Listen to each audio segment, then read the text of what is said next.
and welcome to Diego EmBarks Dapper Dog Destinations.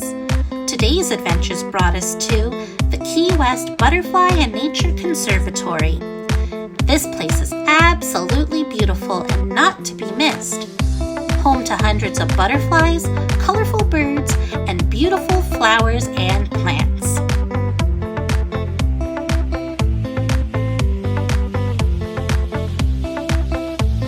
Now, dogs are not allowed inside the exhibit, but the conservatory staff here is super amazing and are known to offer attendants who are available to watch any well-behaved pets.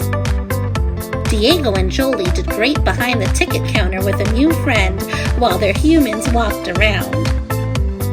Come bark with me!